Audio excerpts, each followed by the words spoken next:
order, please. BZA for December 15th, 2016. Roll, please. Oh, sorry, Carmen. Hurry, Carmen, hurry.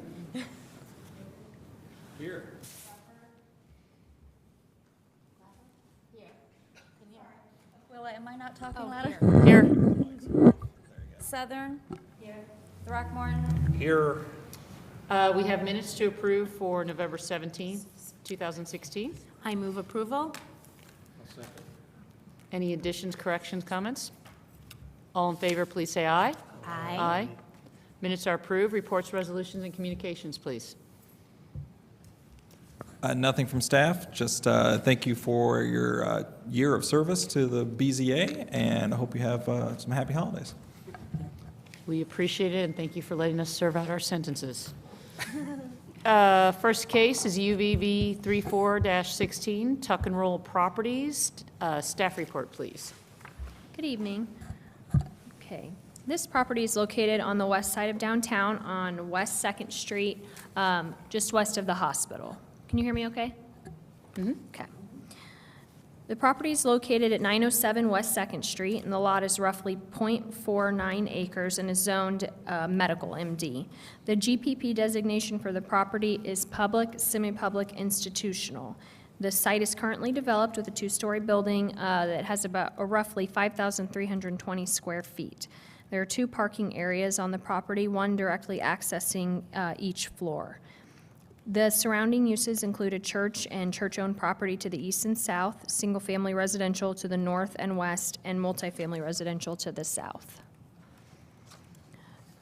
As I said before, the property is located on the south side of 2nd Street, west of the hospital campus, and you can see here where that is. The petition site is in red and the hospital area is in blue. So this is a view of the site from 2nd Street. You could see the parking area that is in front of the building and the building beyond, and the second parking area is set back and off to the side and down low as well, so you can't really see it, but it's there on the right. The requests tonight are for a use variance to allow business professional office, which is not a permitted use in the MD zoning district, and for a maximum parking standard variance to allow the existing parking to remain. The site is Zone MD, which encompasses, the MD zoning district encompasses the hospital site and surrounding areas. It functions as a protection of space to make sure that there's space available for uses for the hospital and uses that support the hospital. In 2015, Bloomington Hospital announced that they will be leaving the current campus, and so as a result, the situation necessitating to the MD zoning district is drastically changing.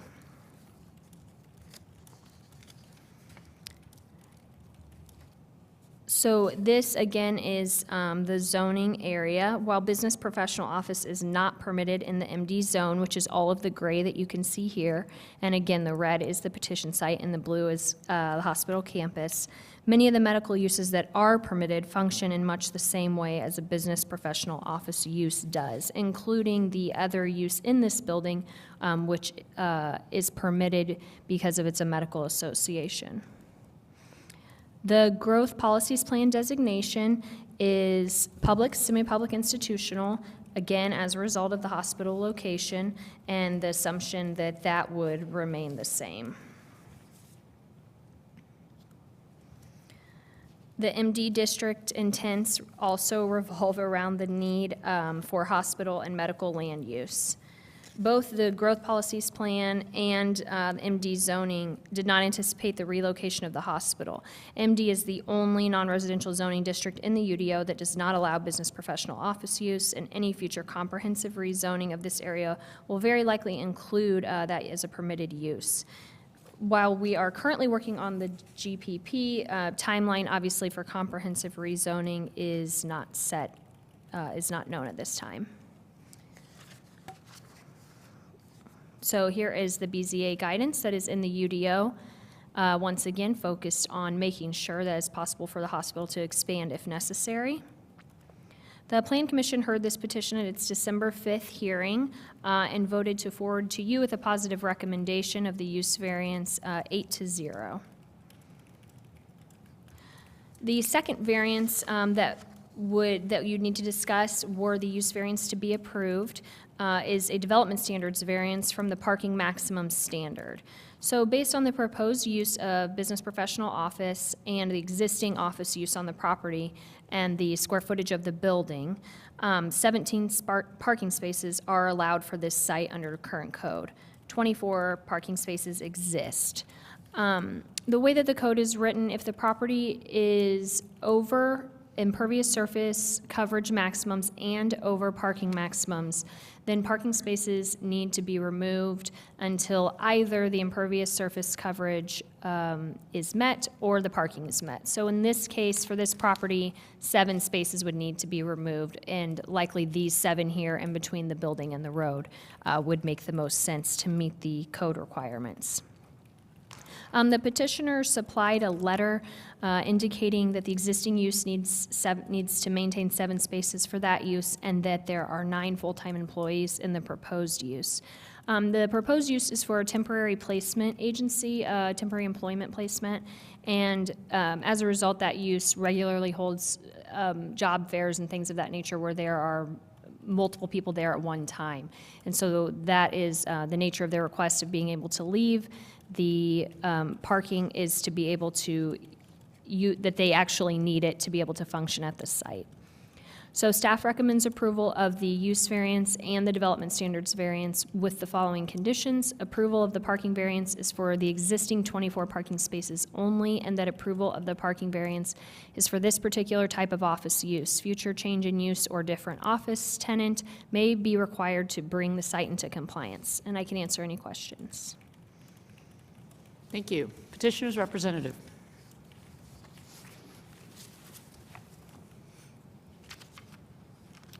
Please state your name. Dean Roller, Tuck and Roll, Inc. Do you swear to tell the truth, the whole truth, and nothing but the truth? Yes, ma'am. You have up to 20 minutes to present.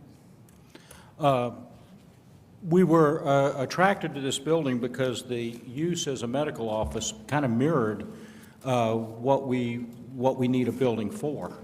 We're a full-service staffing agency. We issued just a little under 800 W-2s last year, and we put many people to work here in Bloomington. We're looking to purchase the building simply because we don't want to lease anymore. We'd like to build some equity. Again, it mirrors basically our business. A doctor's office would have 2 or 3 doctors and several people in the waiting room, and even the offices are kind of configured for the type of business that we do.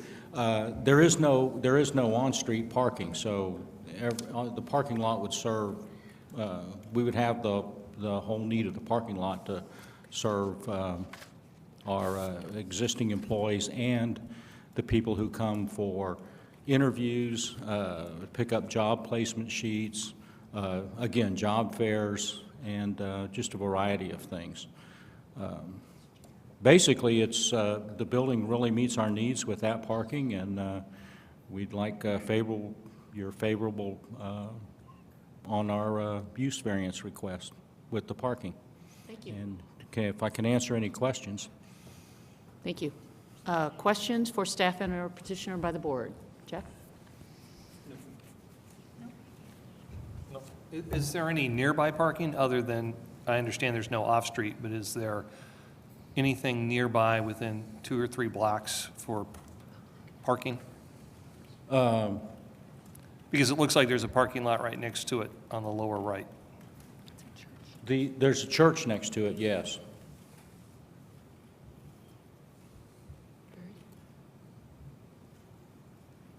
Question for staff. So the petition, in terms of other landscaping requirements, there are no other improvements that are required? So the improvements that would be required beyond the parking would be landscaping and bike racks. So they will be meeting those Yes. additional requirements? Okay. And is this the first of this type of variance that we're seeing in this zone? Yes, I believe Anticipating so. that there could be a flood of these? It's the first since the Bloomington Hospital announced that they'd be leaving the area. There was one approved 5 or 6 years ago, at the northeast corner of Second and Walker. It was a medical building that had sat empty for many years, and they came before the BZA and asked for a very similar use variance. But this is the first request since Bloomington Hospital announced they'd be relocating. Okay. And just out of curiosity, is there any time frame for addressing the zoning issue around this this large piece of property? Not as of yet. We've got other things we're working on at the moment. It would not happen before the adoption of the revised comprehensive plan. Okay, okay. Petitioner, I'm sorry, you can sit down. Just quickly to address, We're done right now. I'll give Oh. you another chance to talk again. Thank you. Any questions? Jenny? Yes, the bike rack, are they going to have to put in like a concrete pad and stuff, or are they going to use one of the parking spaces?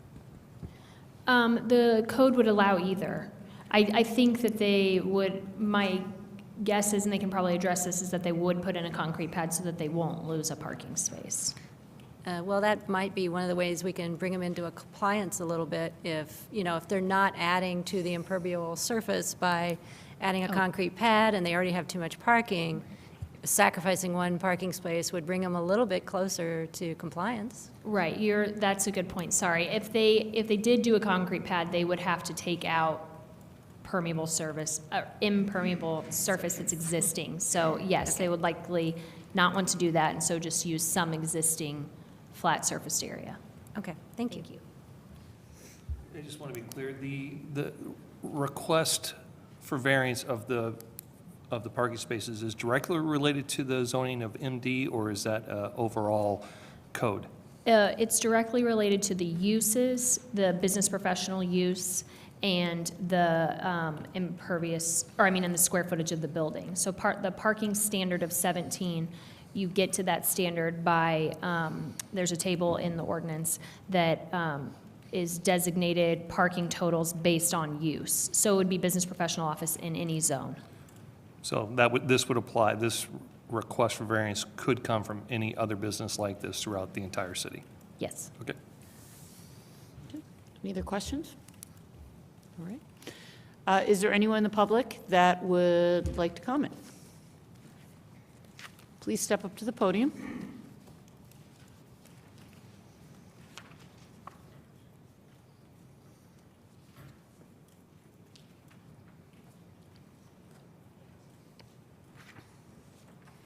And can you please state your name? My name's Alan Summers, and Do you swear to tell the truth, the whole truth, and nothing but the truth? I do. You have up to 5 minutes, please. Okay. Comments only, no questions. Okay. I'm one of the co-owners of this building, and it's been very difficult to rent, as you can imagine, because nobody wants to commit to any long-term rental agreement because of the hospital moving, and the uses are strictly medical currently. The downstairs renters are there on a zoning variance as well. I think it was arranged many years ago by Bloomington Economic Development, and it's a small medical startup which is still chugging along, facing many headwinds from the economy and various other things, but they are still there and do employ people. In regard to the parking, previously when I was occupying that building, we had an arrangement with the church next door that they would allow us to park in their lot, and we only had employees park in that lot. And we got that permission from them by doing snow removal for them whenever we had snow removed from our parking lot. So that is a possibility if there's additional parking made, that kind of arrangement. They are open to that sort of arrangement, or have been in the past. I'd certainly like for the building to be sold if for no other reason. It needs to be occupied. And I think unoccupied properties tend to deteriorate, and it's just bad for the neighborhood. So we'd very much like to see somebody at least rent it or own it and take care of it. Thank you. Thank you. Anyone else in the public that'd like to comment, please? Please state your name. Chris Cochran with the FC Tucker Commercial. Do you swear to tell the whole truth and nothing but the truth? I do. You have up to 5 minutes for comments, please. Thank you. I have this property listed for sale, working with Dr. Summers and Express personnel, and I ask that you vote to approve both of these variances. This is, I have several properties in this area up for sale, and the demand in that area for businesses, general office businesses, is pretty high for that area. For me, it's an extension of the downtown. It offers affordable properties where businesses can, small entrepreneurs can buy a building and have some parking and access to the downtown. With the hospital moving, I still think that there's a great opportunity in that area for businesses to continue to expand in the downtown. And as far as the parking is concerned, it's a resource that's already there. And so we're not asking for additional parking. And also, too, it's hard enough as a business now to locate and to ramp up. The cost of removing that parking could be $25,000 to a business owner. And so they're not asking for additional parking. They're just asking to use a resource that's already been spent and exists at the property. So I also ask that you vote to approve that variance as well. So thanks. Thank you. Anyone else in public wish to comment? Seeing no other additional comments, any final comments from the petitioner?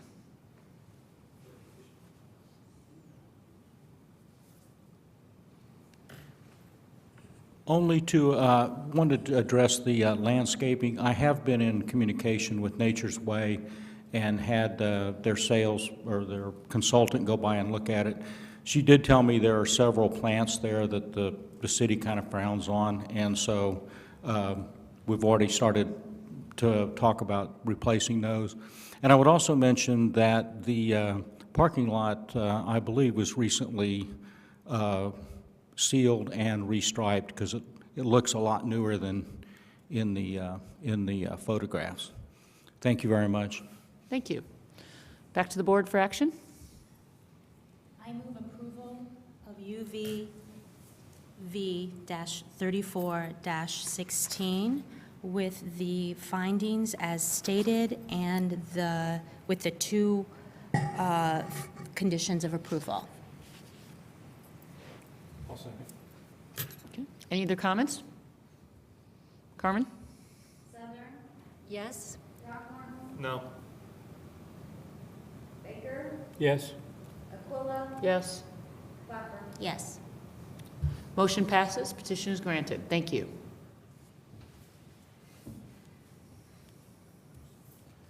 And staff, we are ready for the next petition when you are. The second petition tonight, UVV 3716. A petition site is located in the southwest part of Bloomington on Weimer Road between Tapp Road and West Sudbury Drive.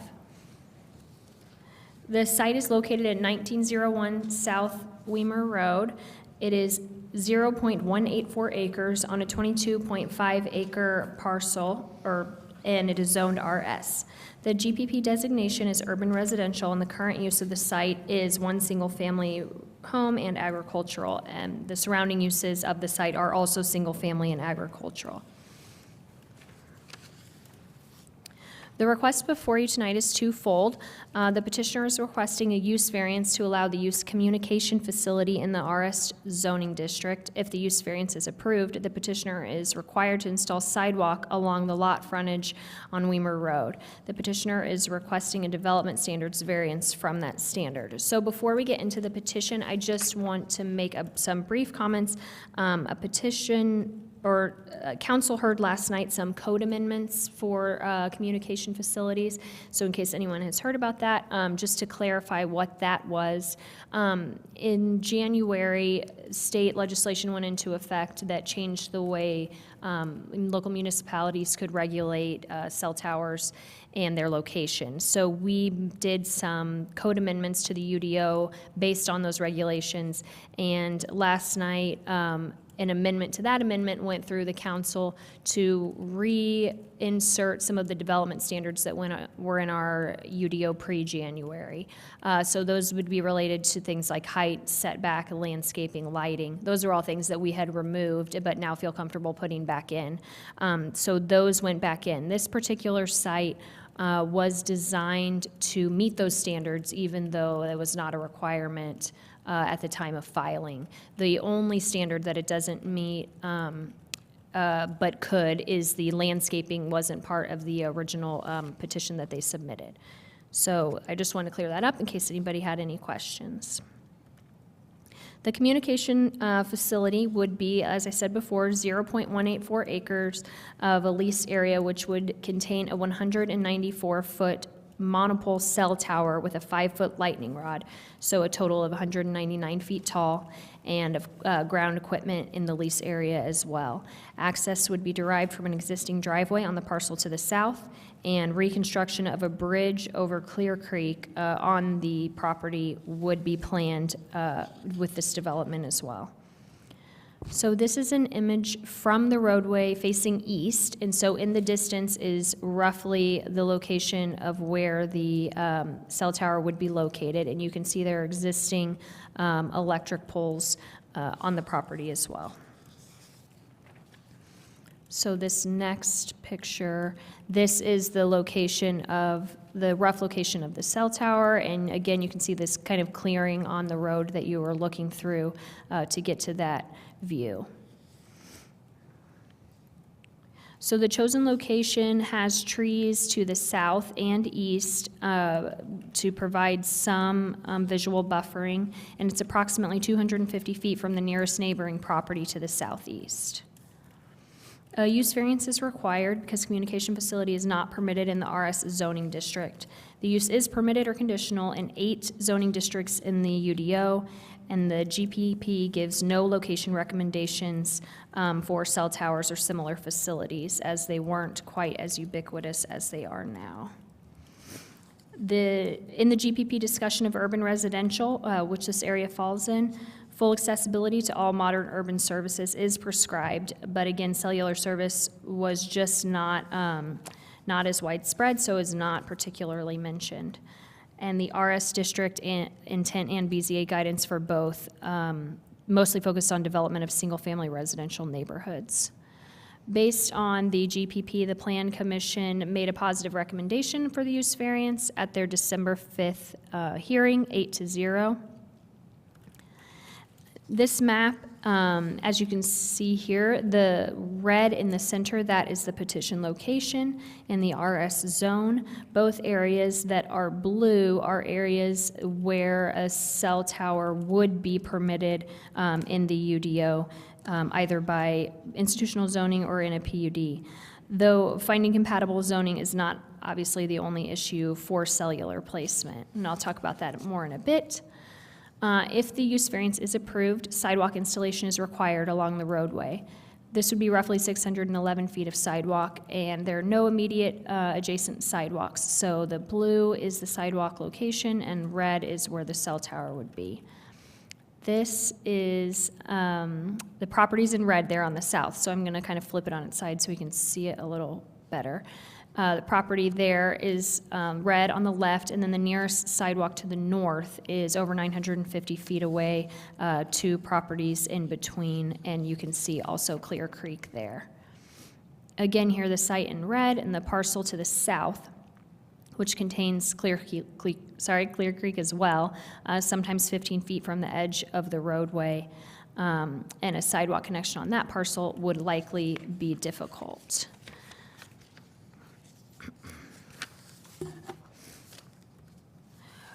Staff found no hardship requiring relief from the UDO for the property to allow a communication facility.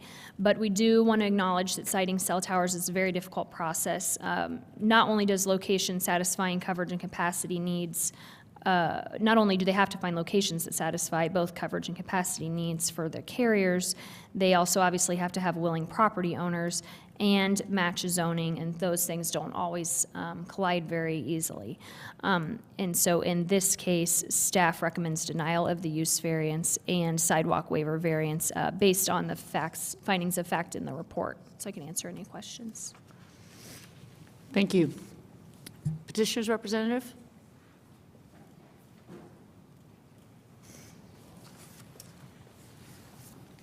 Can you please state your name? Good evening. Thank you, Madam Chair. Will Gooden with the law firm of Clark Quinn LLP, offices at 320 North Meridian Street, Indianapolis, Indiana. Do you swear to tell the truth, the whole truth, and nothing but the truth? I do. You have up to 20 minutes to present your case.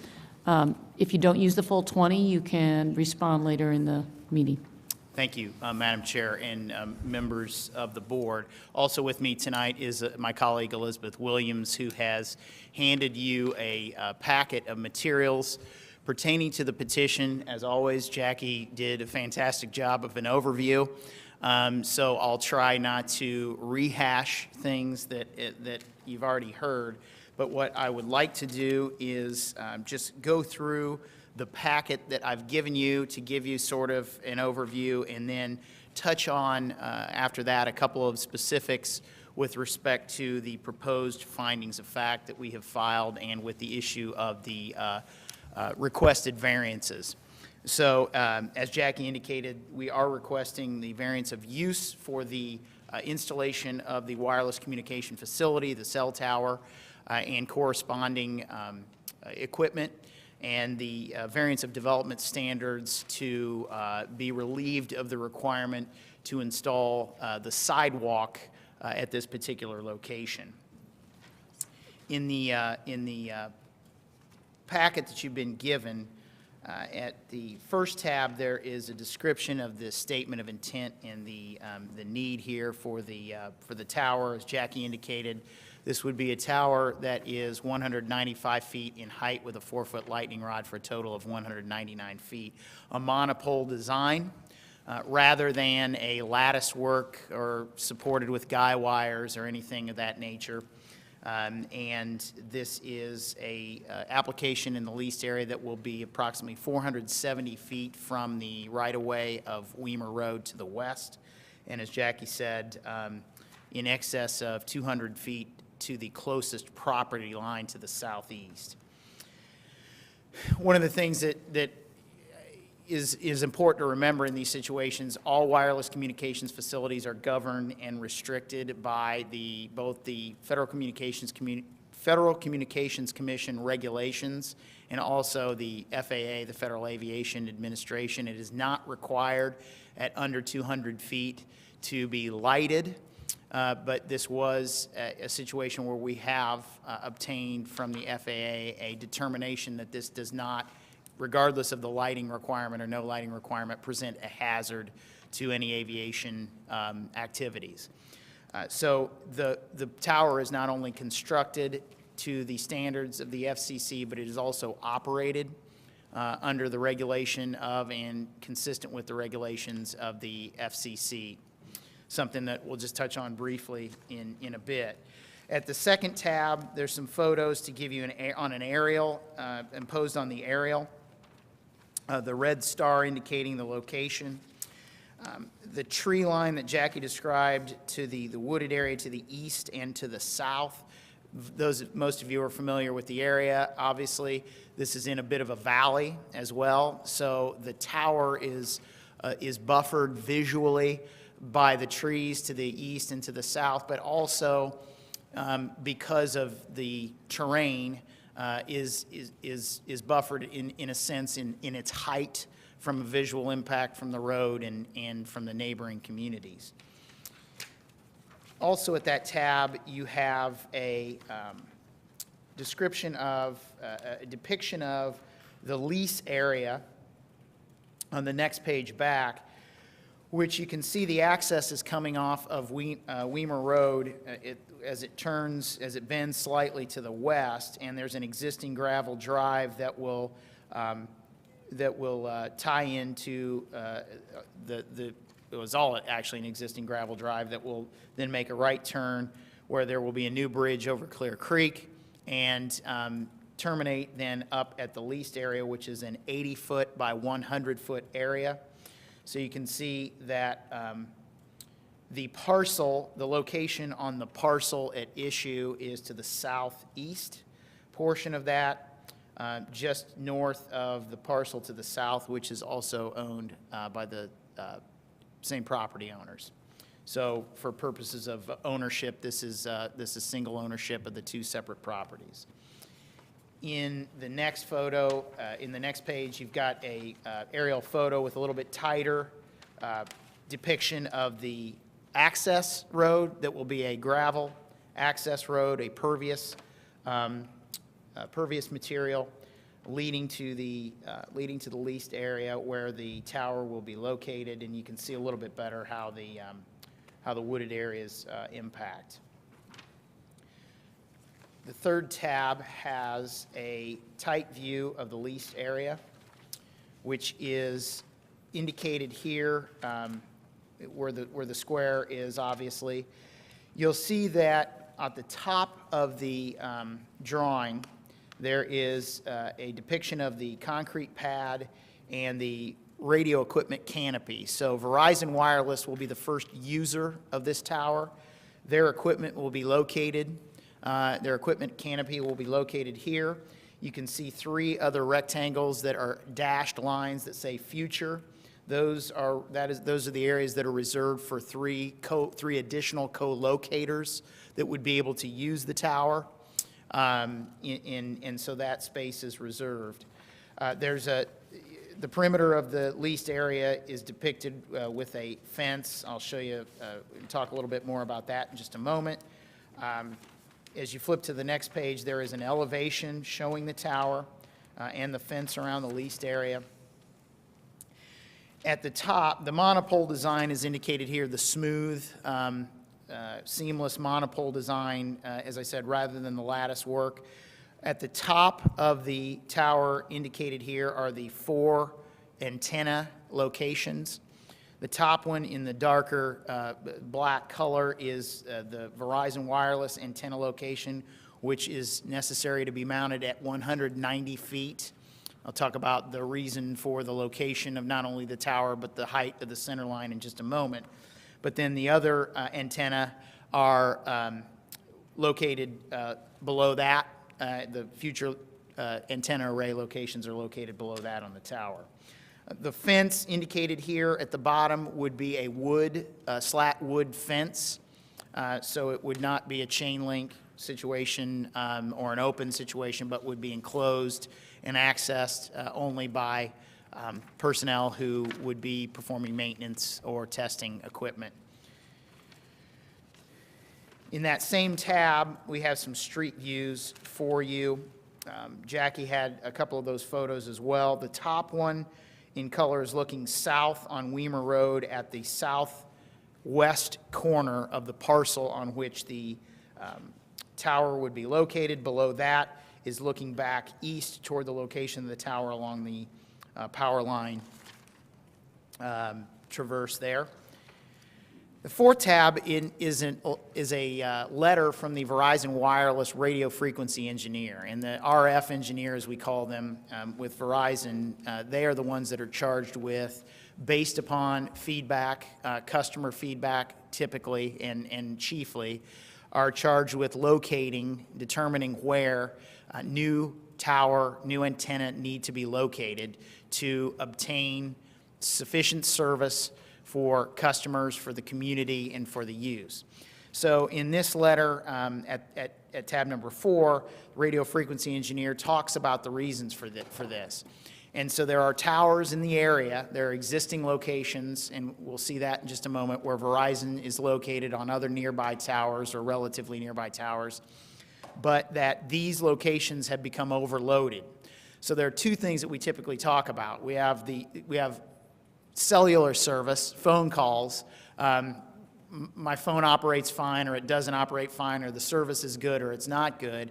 And then we also have what's becoming, quite frankly, more important to folks, or at least as important, and is more of a growing use, is the data, the cellular data use. So emailing, viewing videos, exchanging documents, using cellular service for communications and, business and entertainment purposes. So the issue there is that the nearby towers are becoming overloaded from the standpoint of the use of data. There may or may not necessarily be a problem with cellular telephone use, although the gentleman that lives nearby came and spoke at the Plan Commission meeting last week and did indicate that he was looking forward to an increase in the ability to use cellular telephone service. That's always something that will benefit as well, but isn't necessarily the driver. But the way to describe data versus phone is the phone is just the quality of the call or the drop of the call and the actual radio coverage. If you think of data, it's like a funnel that so much information can come in, but there's a limited amount based on the other towers that can be processed. Or if you've got a phone line in your office and you have 6 or 7 people in the office and there are 4 or 5 lines, I may be the 6th person to want to get on the phone at that moment. We don't have a problem with our phone service, but if I'm the 6th person and the lines are already occupied, then I simply can't access that line to use. So that's similar to what happens with the increase in the use of cellular data, video homes that are going to all cellular, all wireless, for example, versus landlines and things of that nature, is we're getting more and more users of the data, so a new location needs to be added to offload what is being provided by the nearby locations. And there's a graphic depiction of that. First priority for Verizon is always to try to, as we're going to provide the opportunity to do here, co-locate on an existing tower or high structure. But the radio frequency engineers, based upon the customer feedback and the need, determine a very relatively small area where the tower can be located in order to perform what it needs to perform, in order to improve the service or provide the service that it needs to provide. And the requirements are very limited. You can't just put another one somewhere. Putting one too close to an existing tower can cause interference. Putting one too far away cannot achieve the ends that are needed, and or create, even worse, the need in the near future to construct a new tower. So it's like Goldilocks and the porridge, I always say.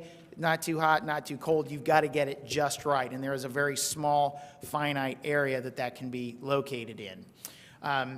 The RF engineer explains that process in the letter. Jackie also touched on something in her summary that, so not only is there a small area in which the tower can be located in order to perform the service that's necessary, but then you have to find a willing property owner and attempt to locate it within a zoning classification that would allow the use, but then also provide for find a property that allows for adequate setbacks and other physical attributes.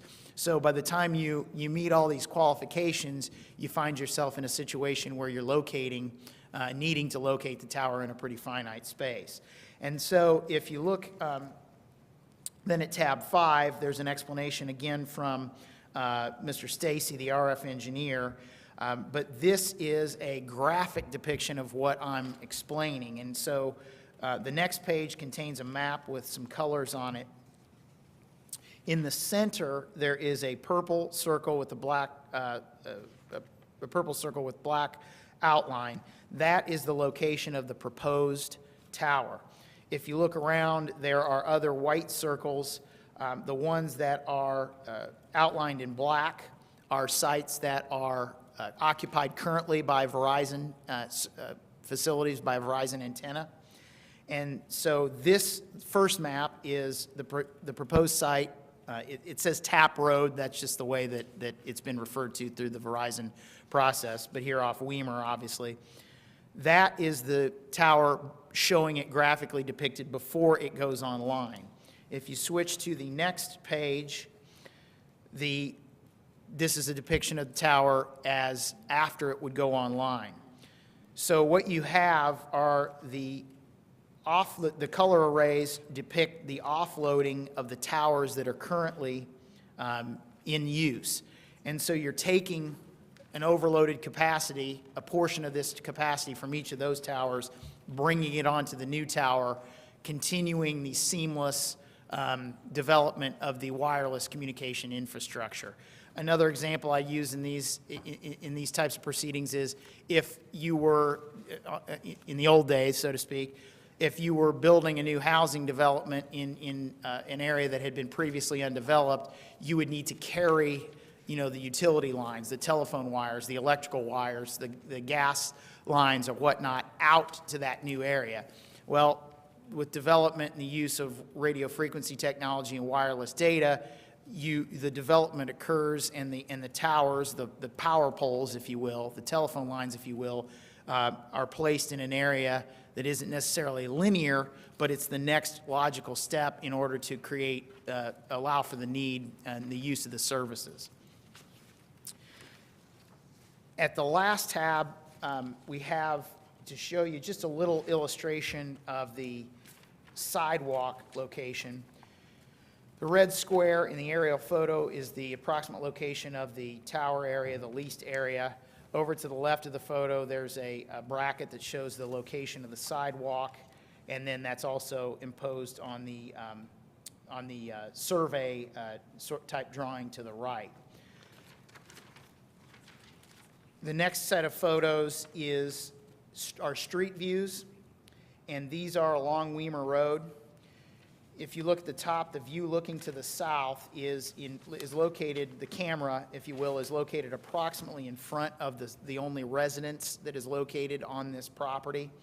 And looking to the south, so you can see the mailbox, landscaping, things of that nature, looking towards the southwest corner of the parcel at issue. The next one to the lower left is the view looking north. This is south of the residence, and you can see the tree line on the right. And then another view looking north a little bit farther north.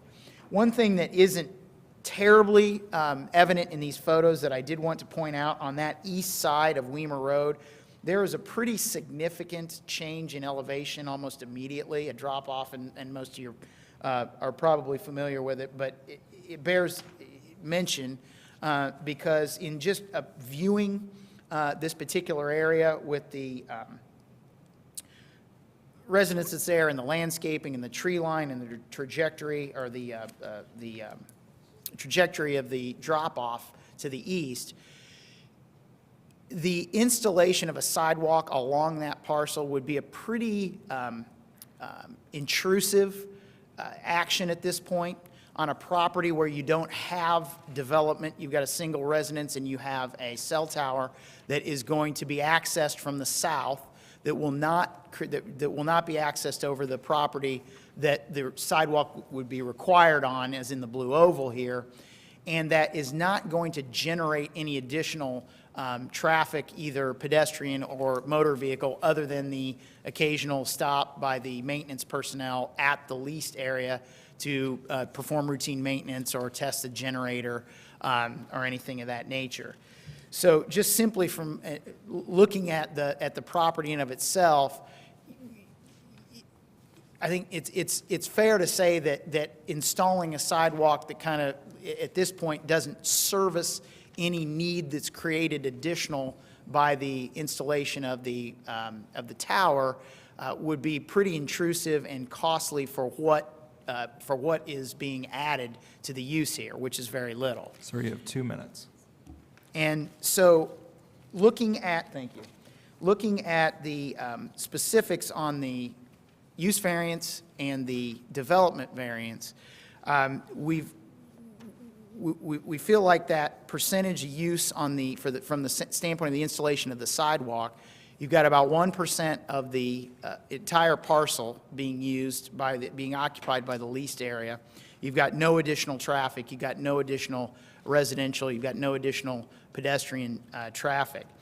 Another thing that bears mentioning on the standard, or on the use variance, as opposed to the development standards variance, is that these things are always difficult with respect to the location of the tower, because you have a situation where, although the property in and of itself isn't necessarily the specific nature of the property in and of itself isn't the peculiar difficulty or the practical difficulty that's presented.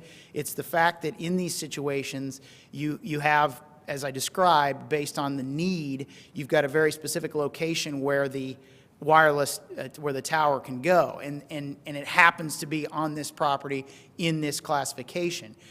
It's a residential use classification. Obviously, if there were to be further development in the future, wireless communication facilities and opportunities are seen as desirable. That fits within the GPP in having modern facilities, so that really not being able to continue the telephone poles of today and things of that nature ends up being a negative in a residential area that is more and more dependent on these sorts of things.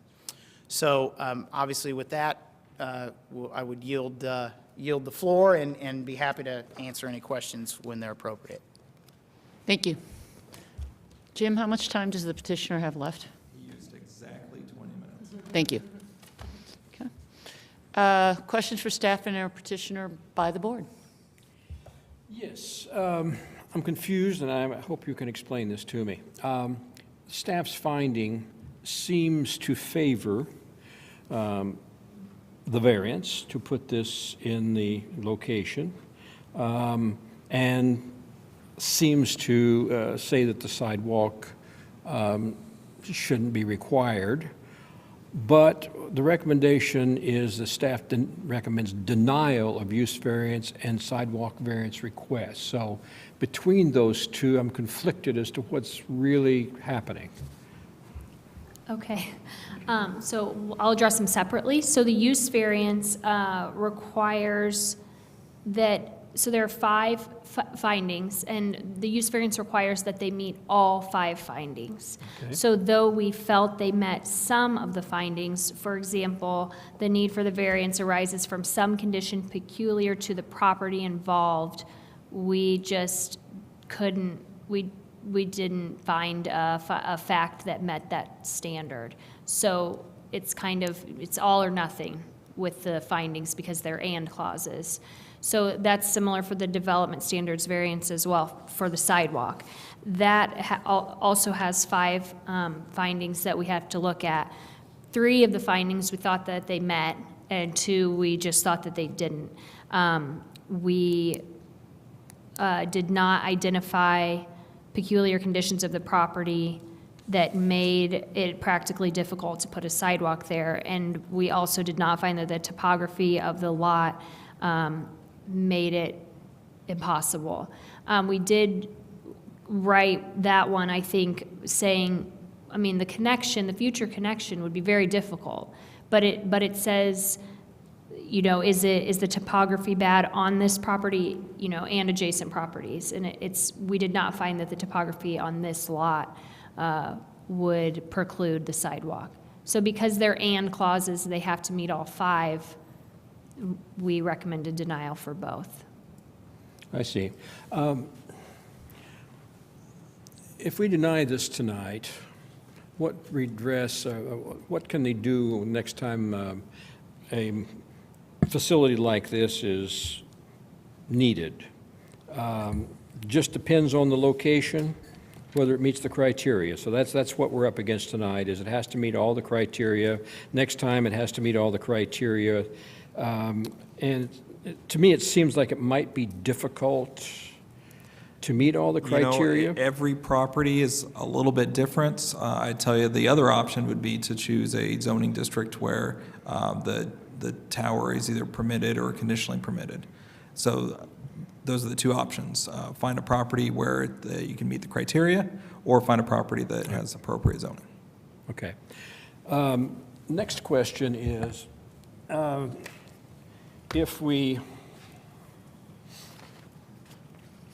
spoke favorably, would it be possible to put in a condition of approval to meet the landscape standards of the modified UDO? Yes, that would be possible. And we would have to do that if we felt like it. Yes, when they filed, there were no development standards in the code at that time. So yes, if you want them to meet landscaping standards, you would need to make it a condition. Okay, the code has now changed as of last evening, and so today they have to meet that code, no? The code changed last evening, but they are vested with their petition in the no landscaping code. Okay, and that's why we'd have to do a COA to bring them up to present Correct. changes. Okay. Thank you. Which zones are the large towers, the 200-foot towers allowed in? Let me see here, just a second, sorry. They are permitted by right in IG, IN, and QY, so institutional, quarry, and, are they both, they're both institutional, or IG? Industrial. Sorry, I meant to say industrial general, thank you. And then they are conditionally permitted in RE, CA, CD, BP, and MD. Okay, so if the tower is there, does it restrict the use of the land around it in the future as RS? Or since it's already there, you can go ahead with the RS? Correct. Certain distance from it or anything like that? I know if it was already developed out, the tower wouldn't be considered there, correct? If the tower, if you approve the tower, the rest of the property could still be developed to RS standards. Okay, so it doesn't affect it retroactively or? There may be some private agreements between the petitioner and the landowner about how close future structures can be to the tower, but there wouldn't be anything specific in the code. Okay. And that probably used to be quarry land right there. It looked like there's quarries like directly, and now it's pretty much being subdivisions, if I remember right. So this property, this site is part of the larger Sudbury family holdings. The Sudbury family has a large estate, I would say it was about 25 acres or so. 25, 30 acres, so that includes their house. It includes some old test quarry pits, small quarry holes that are privately owned and used for recreation. And then also, they still own the larger Sudbury PUD, which is about 135 acres to the north and to the east that will eventually be developed. Okay, thank you. I want to ask a couple of questions about the sidewalks, if I could. So just on that previous slide that you had, you said it was 950 feet. Was that what I heard from the nearest sidewalk? Yes. If a variance is provided so that they don't have to build the sidewalk, and the owners choose to, is this property then available to be parceled out to separate pieces along that road front Yes. for sale? And would the people who would be buying a parcel and building a home there, they would be required to put a sidewalk? Well, they're requesting a permanent variance for this piece. So as the UDO has the determinate variance, which means that a sidewalk could come in at some time in the future, or the permanent, they're requesting a permanent. So any future development would not require sidewalk. Okay, and the last part of this question is the distance between the encroaching subdivisions to the south. That used to be pretty much undeveloped land, what, 10 years ago, 15 years ago, and now it's filled with homes, and they appear to be proliferating. Is that correct based on your observations of the growth in that area? To the south and the southeast, that land is part of either the Woolery Plan Unit developments or the other parts of the Sudbury Plan Unit developments. I'll get you an estimate of some of the distances. There's still considerable distance between this tower site and where the closest home might be. I'm actually asking to address the question about the sidewalk being. Oh. So rather than the location of the tower. Sure. So I do see that there's development to the southeast. And then how close is the road surface where the sidewalk would go to the existing trail that's there? The Clear Creek Trail, how close is that?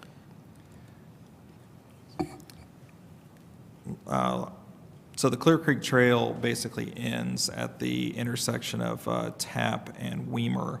It goes underneath Tapp. It comes up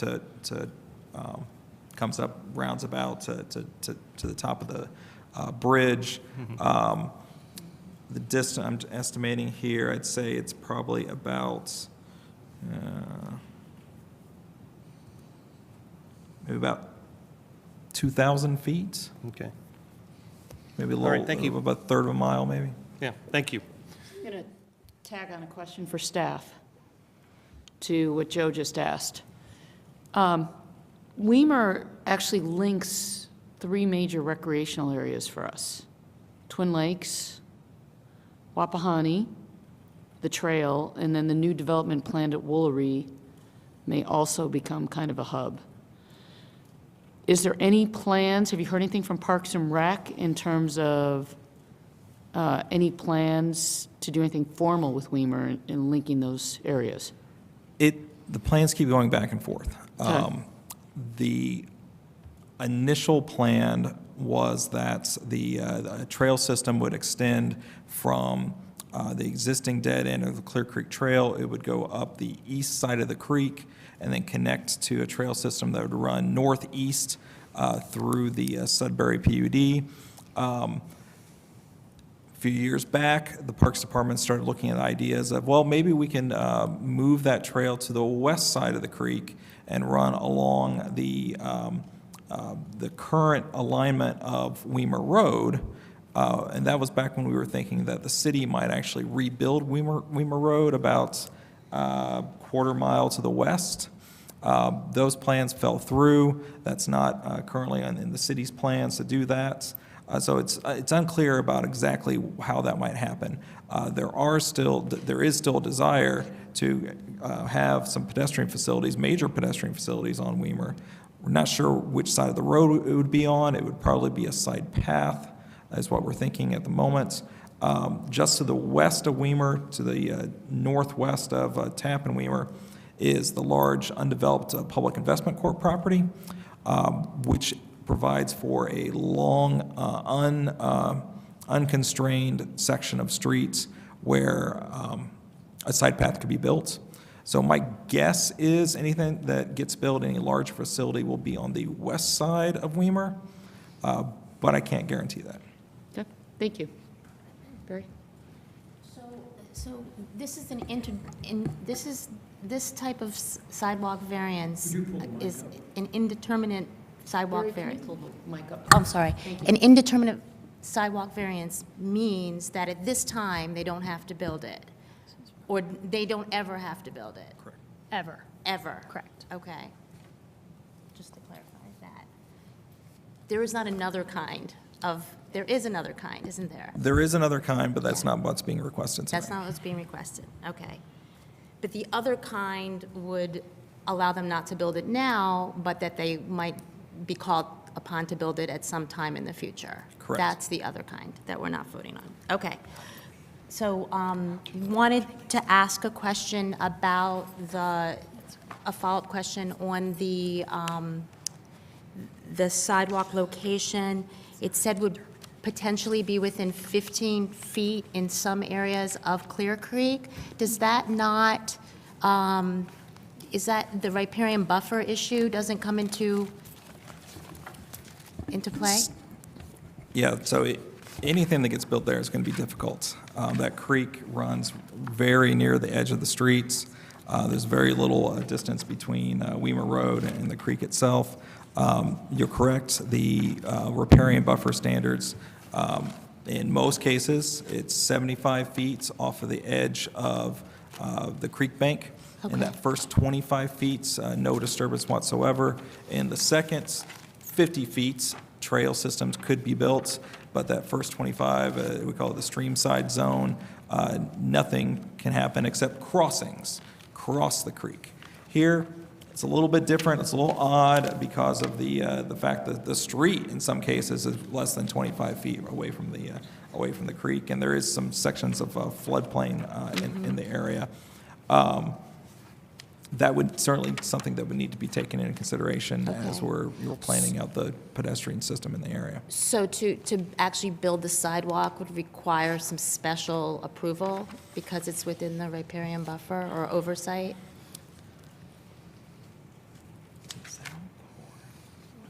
So the property in question, Jackie, please correct me if I'm wrong. The property in question, the sidewalk could be built and stay out of the creek area. Okay. It's the properties to the north and the south where we get into problems. So immediately to the north, that creek comes very close to the street. It's going to be very hard to build. As you get to the south, the same thing happens. The creek meanders back towards the street. It will be very difficult to build. And actually, the section of property that abuts the creek in Weimer, where the Woolery Mill is located, through the PUD that was created for the Woolery Mill, redevelopment of that property was exempted from sidewalk construction. So you've got 1,100, 1,500 feet there on the east side of Weimer where there won't be private sidewalks built. But again, that's the section where it's unencumbered on the west side of the street where it's more likely that some sort of larger facility could be possible. Okay. Any other questions? One other question, and sort of the target area, which is shown here in this packet, is there any land which is zoned appropriately, which would allow the use or the building of the cell tower, or either conditionally or by right? Which tab are you on? Pardon me, not tab 5? So they've pinpointed the this area where this amenity needs to be. So I'm just wondering if there's anything currently zoned in that area that would accommodate a cell tower. Barry, I don't know if this will answer your question, but this map here, so where our red square is, that's where they're showing the purple circle Right. of where they'd like a cell tower to be located. And so then the closest zoning that would allow that is this PUD here, across from Weimer. Okay. So, I mean, it's obviously not in the exact location because this is very pinpointed on their map. Right. But Okay. the areas in blue on this map are areas that Okay. would allow. So basically adjacent property? Yes. Would allow for it? Questions? Yeah, how far is that between the parcel and the, what's allowed? Do you have any idea? Hold on just a second, Jim.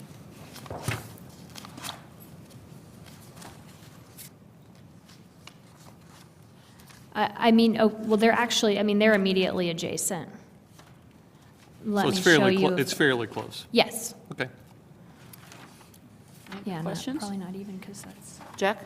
In the conclusion, there's a sentence talking about, this is however locating of communication facilities, a complicated process, but the part of it that I'm having some difficulty with involves not only selecting sites that aid in the capacity and coverage of service providers, but also that have willing property owners.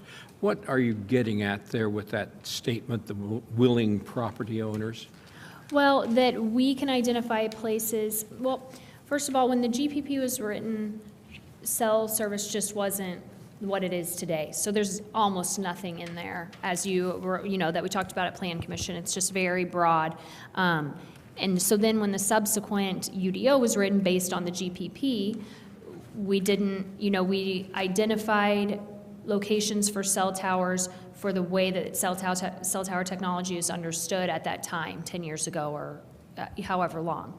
So we have identified as a city locations where cell towers are allowed by right and also conditionally, but those, that's somebody's real property, and those aren't necessarily property owners that are interested in having cell towers. So my experience is that's often difficult for a cell locator now that cell service is becoming so widespread and everyone uses it. They are creating more cell towers than maybe our codes had anticipated. We anticipated that they could go in industrial areas, in business parks, off to the side. But the reality might be that they need to be also located in places we didn't originally envision, and that comes into play with the property owners, because the property owners of those zones that we have identified may not be willing to lease to a cell service, but we may have other property owners in the city who are interested in leasing and have locations that could be beneficial, and those places don't always match up with what we have previously identified as the appropriate zones. Does that make sense? Yeah, I think so. What I want to ask now is, are we boxing them out by, if we did not allow them to go into this particular property tonight?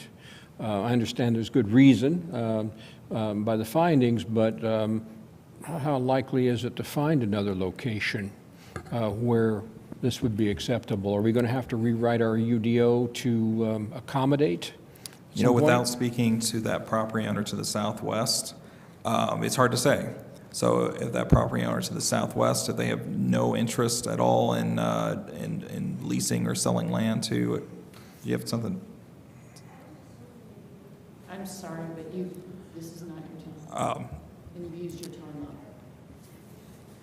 If that property owner in the southwest has no interest in selling or leasing land for a tower, then yes, maybe this area can't have a tower in it, and maybe the regulations are such that it wouldn't be possible.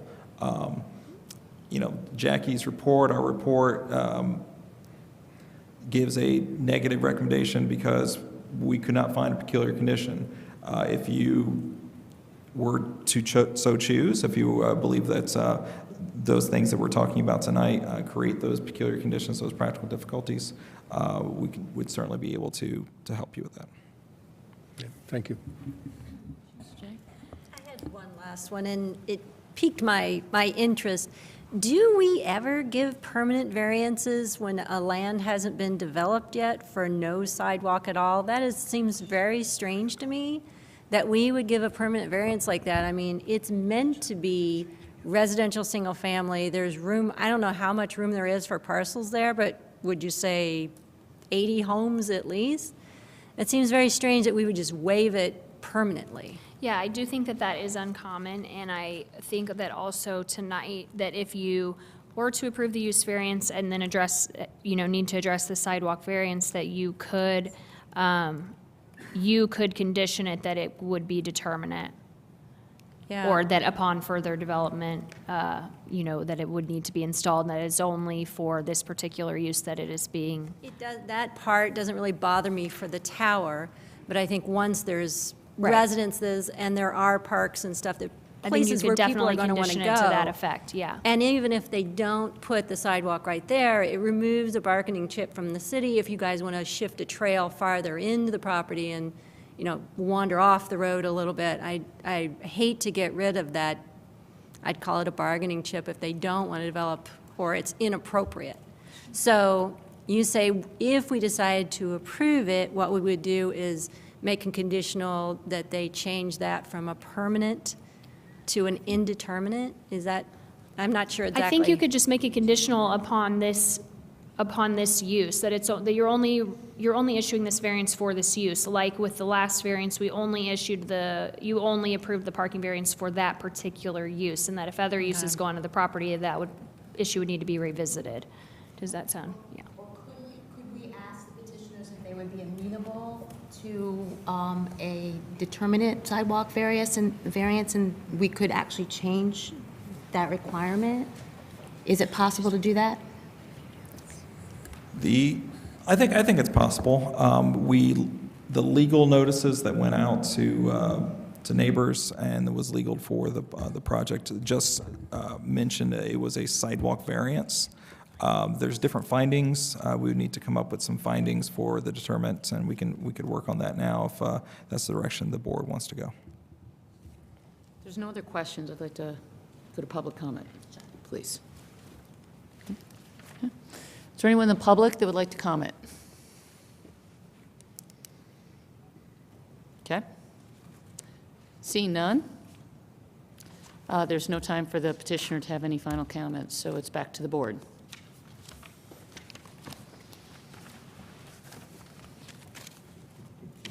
I'll start. Thank you. I'll motion I'll would be move, I move denial of UV/V-37-16. Is there a second? I'll second it. They can always come back with something different, so I'll second that for now. Comments? So the reason for the motion is, what disturbs me is the permanent removal of the sidewalk requirement. I think that is not very rational for us to approve, because we lose all opportunities in the future to see to it that area, once it is developed, has sidewalks, and that's an important part of our growth plan. What I'm concerned about primarily, and the reason that I would vote yes for the use of the land, absolutely, as presented, but I cannot vote yes so long as it's coupled with the variance for the sidewalk. And the reason for that is that if those parcels are built individually over time, there could be gaps in the sidewalk between a home here and a home there. So actually asking for the building of that sidewalk will assure that it will be there for future use. So I don't feel comfortable giving that away. Just for a point of clarification, you can split the two issues. I know, but I just wanted to start with the motion. Great. And was written. I'm making it clear that that I am okay with the use, but not with the waiving of the sidewalk conditions. May I ask you a question? Comments? My comment would be, I think it would support use of the land, and would support some statement that said the sidewalk would have to be built at some point in future as the land developed. That I would support the use of the land for the tower, and a statement, a condition that said the sidewalk would have to be built at some point in future as the property developed in some residential or other fashion. I would just comment that we don't know if this, there seem to be some potential issues with a continuous sidewalk on this side of the street. And I think the analysis of that is sort of beyond our purview, and that would happen at some point in the future if the city were interested in seeing the potential development of a sidewalk along, a system along that. I agree that I don't want to take away if the city feels that it should be done at whatever time in the future, that a determinate sidewalk variance would then allow for that to happen. That would, if I understand that correctly. Say that one more time. So a determinate sidewalk variance, if it was determined desirable to have a sidewalk along that property, for whatever reason, a determinate sidewalk variance would allow that. It wouldn't necessarily mean that there would need to be further development for it to happen. They would still have That's correct. that responsibility. The city could call it in at any time, whether there's a city project that's taking place or further development at any time when it's most appropriate. Right. So, A continuous sidewalk for the length of the property, the 630 feet. right. And who would pay for that? Ultimately, it'd be the responsible of the landowner, but could certainly be written into the contracts between the landowner and the petitioner.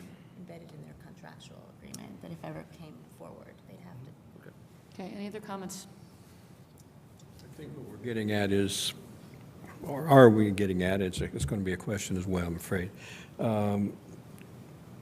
Seems some of us are ready to allow the use of the tower and would prefer to defer the whole sidewalk situation to a future, which is to say, deny, how am I going to say this? Deny the sidewalk variance request. No, that's not right.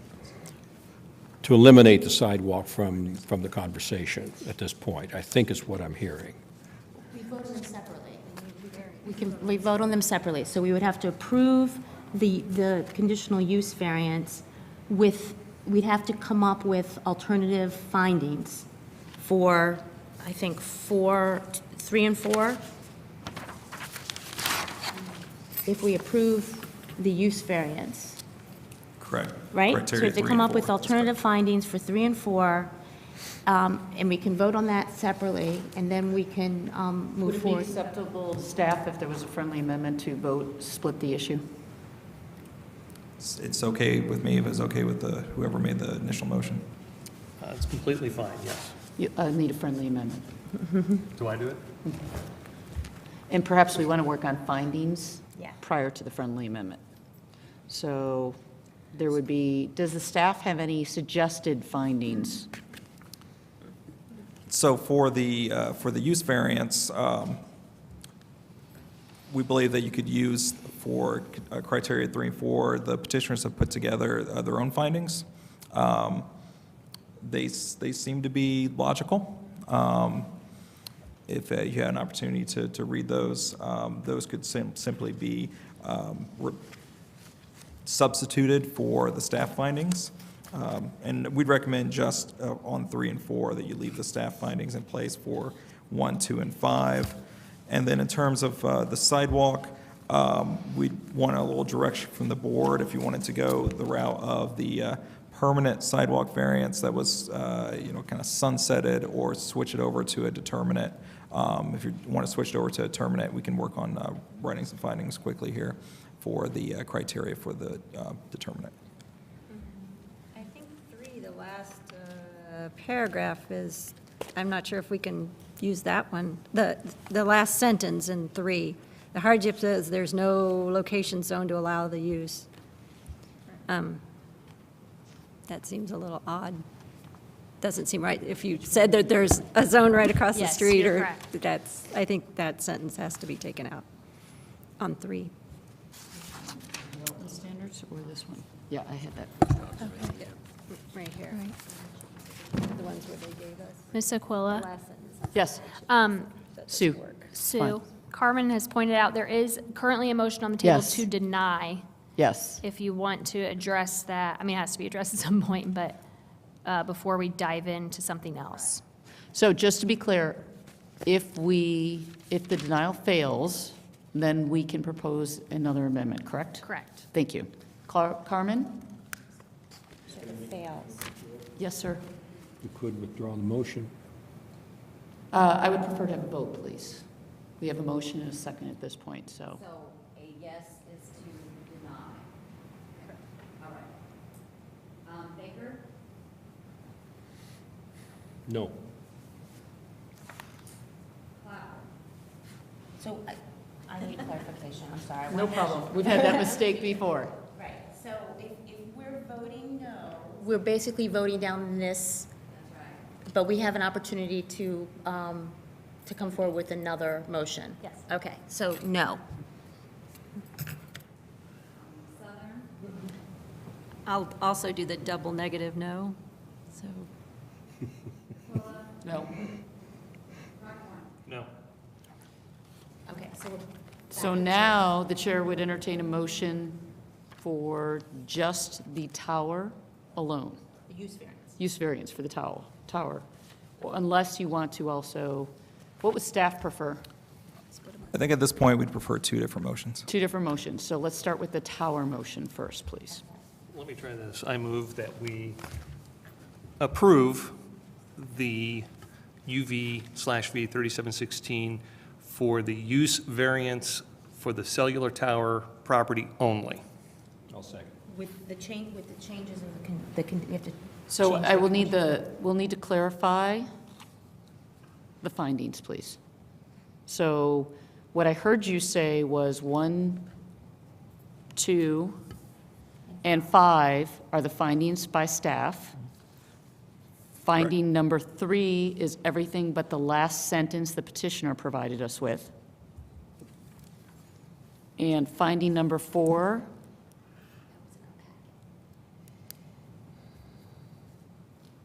Is that correct?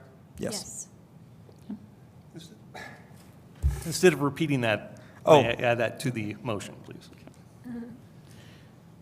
so we have a motion and a second. Did somebody second already? Okay. Okay, comments? Seeing none, Carmen? Barry.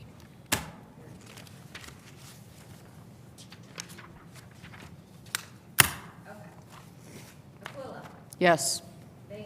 Yes? Yes? Yes. Yes. And now we need a motion regarding the sidewalk. So do we have an opportunity at this point? Can I ask a question, if you mind? Okay, do we have the opportunity at this point to ask the petitioners if they would entertain a determinate sidewalk variance in lieu of an indeterminate, so that we don't have to make them go through this process again? I believe, yes, I believe you can. I would Okay. just caution the petitioner to keep their answers limited, please. It's not part of the debate. We just want to know if you will accept a determinate. Please stand, one of you needs to stand at the podium and say yes or no, please. Yes, the petitioner would absolutely agree with that. Thank you. Okay. Great. Barry, the Yes. motion? Yes, so I would move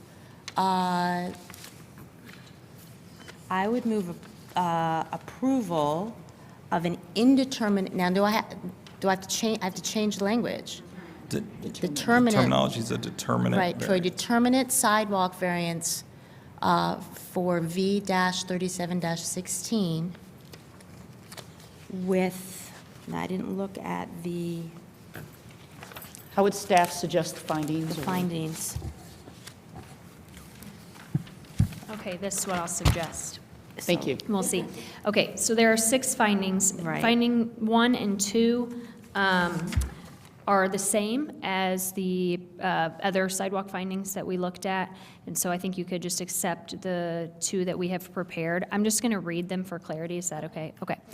The approval will not be injurious to the public health, safety, morals, and general welfare of the community. Staff finds no injury to the public. This portion of the street has existed for many decades without a sidewalk. The nearest sidewalk on the east side of this portion of South Weimer Drive is over 950 feet to the north. Number 2, the use and value of the area adjacent to the property included in the development standards variance will not be affected in a substantially adverse manner. Staff finds no substantially adverse impacts. Although the construction of sidewalks on all streets is desirable, this sidewalk at this point will have negligible positive benefits to an area that has no existing adjacent sidewalks and that is adjacent to a topographically difficult site. And then let's see, the strict application of the terms of the Unified Development Ordinance will result in practical difficulties in the use of the property, that the practical difficulties are peculiar to the property in question, and that the development standards variance will relieve the practical difficulties. That's one we do not have a finding for yet. I'm happy to propose something if you want me to, or if, I don't know if you guys want to Please talk do. about it.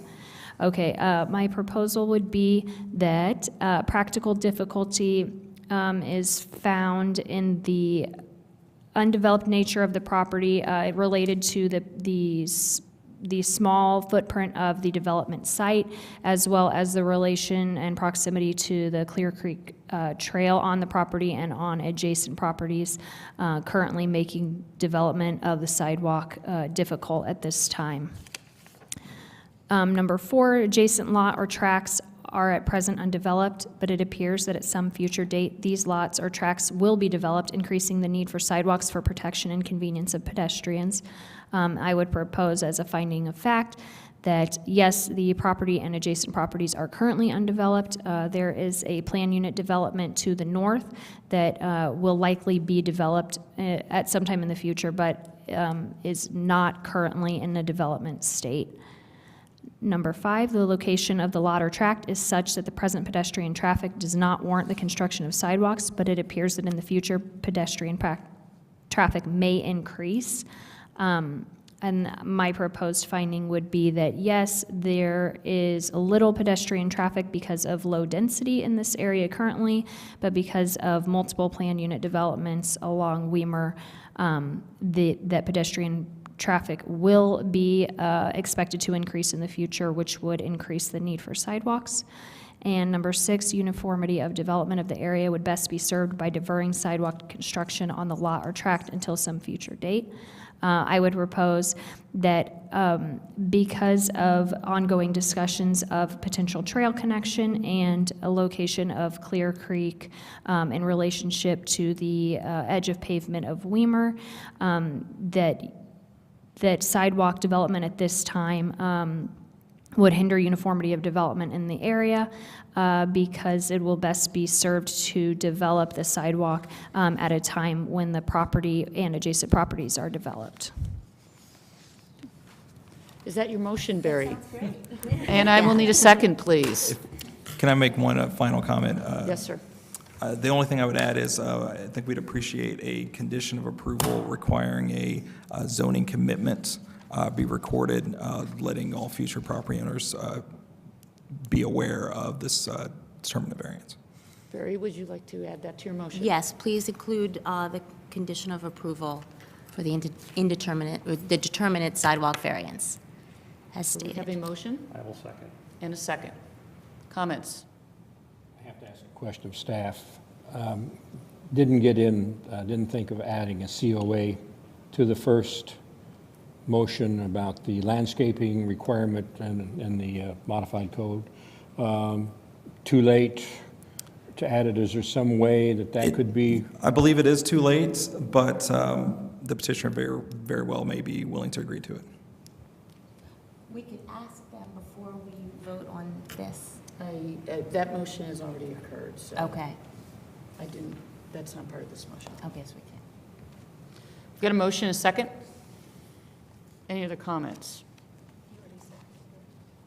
I thought I had originally, but, yeah. I do have a comment. I'm going to vote no on this because I am someone that cycles and runs on Weimer Road. And I think this is actually a main artery between some significant recreational sites that we have in Bloomington. And I've watched the residential development in that area, and I think it's only going to increase. So, and I've been on the board long enough to know sidewalks are a slippery slope, literally and figuratively. So I will be voting no on this. Any other comments? Carmen?